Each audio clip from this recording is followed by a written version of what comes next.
qual o Senhor nos concedeu nesta manhã. Meus irmãos, eu gostaria nesta manhã de liberar uma palavra de Deus para a vida de vocês, que se encontra no livro de João, texto bíblico, livro de João, capítulo de número 9.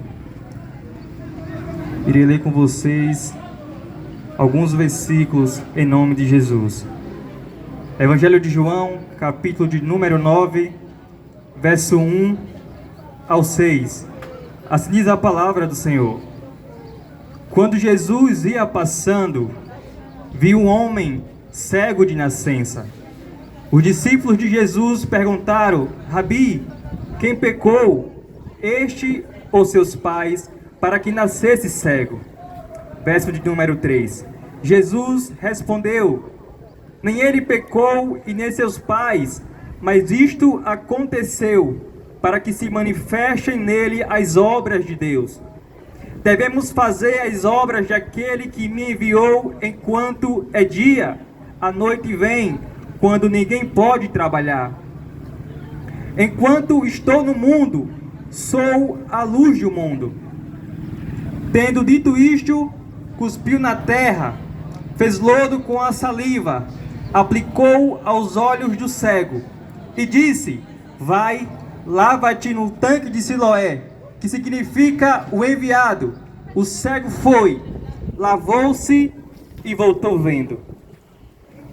Meus irmãos e amigos, o texto bíblico a qual acabamos de ler nos fala a respeito de uma ocasião a qual Jesus estava com os seus discípulos nas ruas de Jerusalém.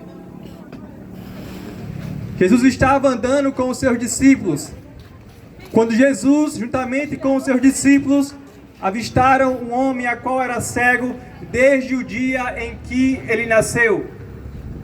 Os discípulos, avistando aquele homem, começaram a indagar a Cristo, perguntando: Senhor, por que esse homem nasceu cego?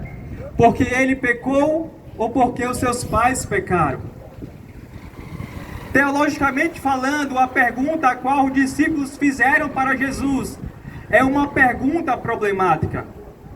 Porque os discípulos estavam perguntando para Cristo a respeito de um pecado que aquele homem cometeu antes mesmo que ele viesse a nascer. E eu pergunto para você: pode alguém pecar? Pode alguém cometer um erro antes mesmo de nascer? Não pode. É uma questão ilógica. Quando os discípulos eles perguntam a respeito do pai e da mãe daquele homem, eles estavam falando a respeito de uma eventual maldição hereditária. E o que é uma maldição hereditária? Maldição hereditária é quando o seu pai e a sua mãe cometeu um pecado. Quando o seu pai e sua mãe cometeu um erro, e o pecado e o erro da sua mãe e do seu pai trouxe uma consequência sobre a sua vida. Isso é uma maldição hereditária.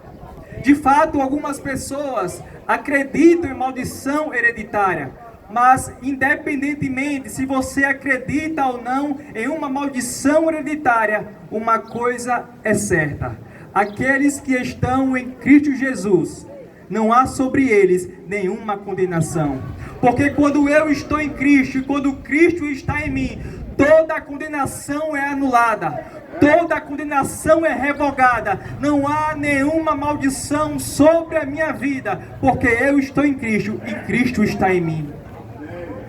No livro de 2 Coríntios, no capítulo 5 e no verso 17, a Bíblia diz: portanto, aqueles que estão em Cristo Jesus é uma nova criatura. As coisas antigas já se passaram e eis que tudo se fez novo. Quando eu estou em Cristo e Cristo está em mim, eu sou uma nova criatura. E quando Cristo está em mim e eu nele, não há nenhuma condenação sobre a minha vida. Porque quando Cristo se manifesta sobre as nossas vidas, toda eventual condenação é cancelada, porque o sangue de Jesus tem poder para cancelar todas as condenações. Glória. O que purifica o homem é o sangue de Jesus. O que restaura o homem é o sangue de Jesus. Só o Evangelho tem poder para curar. Só o Evangelho tem poder para transformar. Aquilo que o homem não faz, aquilo que o governo deste mundo não faz, o sangue de Jesus ele faz, ele realiza e ele transforma, porque só o sangue de Jesus tem poder. Só a verdade do Evangelho que transforma o homem. Só o sangue de Jesus que transforma o homem, e não outra coisa. Aquele homem padecia de uma deficiência. Quando os discípulos olharam para aquele homem, eles enxergaram o seu problema, a sua dificuldade e a sua deficiência. Mas quando Cristo olhou para aquele homem, ele não viu o seu problema, ele não enxergou a sua dificuldade, ele não enxergou a sua deficiência, mas ele enxergou o propósito de Deus sobre a vida daquele homem. Deus não enxerga como o homem enxerga. Enquanto o homem se atenta para a aparência, Deus está olhando o meu e o seu coração. Deus não está preocupado com a roupa que você está vestido. Deus não está preocupado com o calçado que está nos seus pés. Jesus está preocupado com a tua alma, com o teu espírito e com o teu coração. Não adianta acontecer em nós uma transformação exterior, se não houver em nós uma transformação interior. Nada serve termos em nós uma transformação no lado fora, que é o exterior.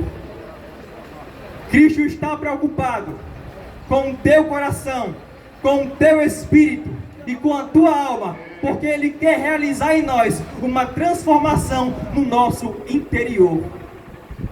Porque quando a transformação interior, ela acontece em nós, ela é gerada em nossas vidas, aquilo que é fora começa a estar evidente para todas as pessoas. Porque o sangue de Jesus, ele tem poder para transformar tanto o lado interior do homem como o lado exterior. E só isso Jesus faz. Só isso Jesus quem opera. Só isso Jesus quem realiza. Porque é Ele quem faz. É Ele quem transforma o homem e restaura o seu caráter.